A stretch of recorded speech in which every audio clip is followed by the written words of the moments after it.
Last year was a really strange year for watermelons. I was able to get probably the best watermelon I've ever grown, as well as the weirdest watermelon I've ever grown.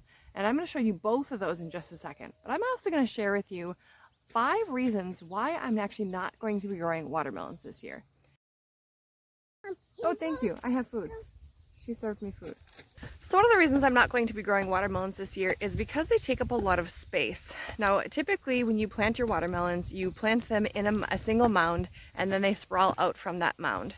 Now, when I've done it before in the past, we've only done like maybe 2 or 3 plants, and they do span quite large. And we're really limited on space, in particular this year, because we're covering some of our beds and allowing them to kind of rest for a year.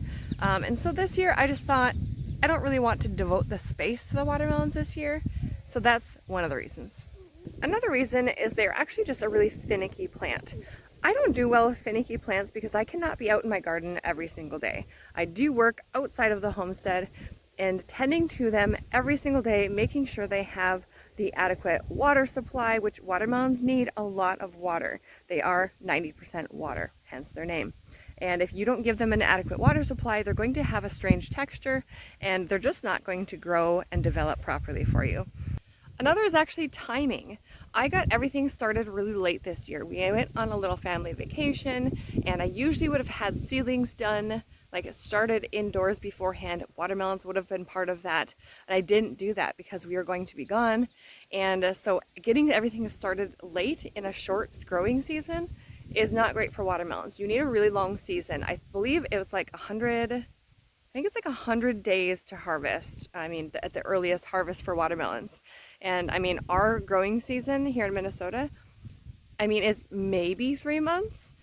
We really don't get the consistency or the solid amount of time that some other zones would get. Watermelons are very difficult to become fully ripe if you don't start them early enough.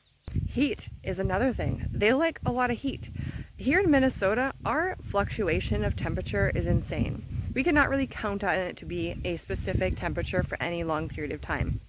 And so having such fluctuations in our climate make it actually really difficult to grow watermelons. Here's another reason, and this one may surprise you. I love watermelon. Our 3-year-old loves watermelon. My husband does not. He's never really been into watermelon. It's just not his jam. He doesn't understand the flavor. He's like, why is this such a big thing? And so taking him out of the equation of eating something that we grow, you know, that's not as fun. You know, you want people to enjoy what you're growing. And so because he doesn't really care for watermelon, it makes me a little hesitant to spend so much time and space in the garden to grow it. Also, our older 2, they're so used to having the store-bought seedless watermelons that are genetically modified that now having seeds in the watermelon, they think it's kind of strange. And when I was a kid, all watermelons had black seeds that you had to spit out or eat around. That was just the way it is. And that's just different nowadays. When you buy things at the grocery store, it kind of taints your idea of what it should be. Okay, so now let's move on to this Frankenmelon. This is the weirdest watermelon I've ever grown. And you may have seen this, and some people think that this means that it is genetically modified, and while it definitely can, this one I can assure you is not. We buy our seeds from an heirloom supplier, and this was grown on the same vine as the best watermelon we've ever grown. Now this happens for a few different reasons. One is if there's a puncture in the watermelon, it can, some bacteria can get in there and to start to grow and ferment. It can be from too high of heat if you have a really hot summer, and the sugars in the watermelon will start to ferment and they can expand and cause a break in the outside. Yeah, so this needs to go outside. I don't trust that this is not going to explode. We definitely have some squishiness happening and it is exploding down here like a volcano. This needs to go outside. Stat. River, come check this out. Have you seen this yet? No. Oh, that looks like the foamy stuff on the top of like the Zevias. Oh, it's gross. Now keep in mind, if you grow a watermelon that the texture is just off but it has good flavor, there are plenty of canning opportunities that you can use that for. I have made a watermelon jelly. I've also made watermelon rind preserves, and you can also pickle watermelon rind. Who knew?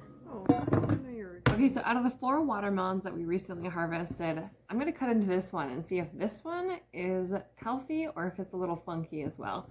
So this one, it doesn't have any punctures. There's no entry points for bacteria or bugs to get in. It sounds good. It does not have a ripened yellow spot very much, so I'm not even sure if this one's going to be red inside. But I have a feeling this one's going to be healthy and decent, so let's find out. Alright, let's see here. I've already washed the watermelon, the outside, just to get any extra dirt or bacteria off.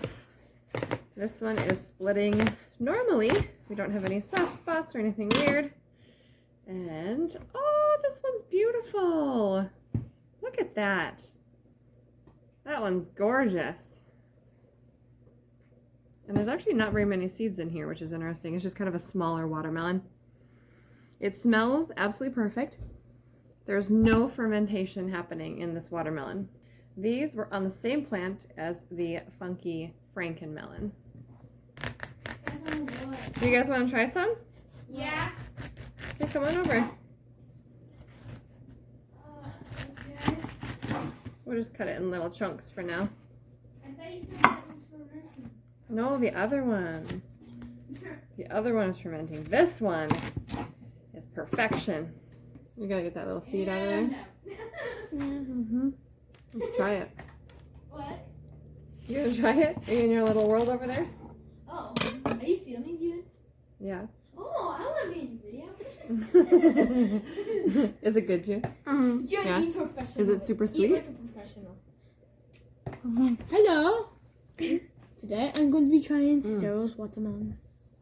Oh my gosh, this is super good. Nice flavor. This is probably the best one we've ever grown. Nice texture.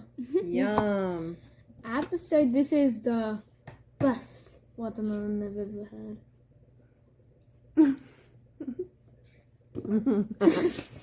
Okay. Watermelon drop. 7-2.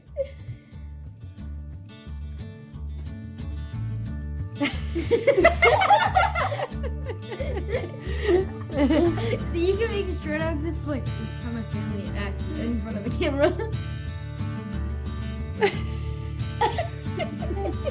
You guys are so cute. Eggs! Oh, wonderful. Fabulous. Why wouldn't I have eggs on a farm, huh? These are really good eggs. Thank you so much.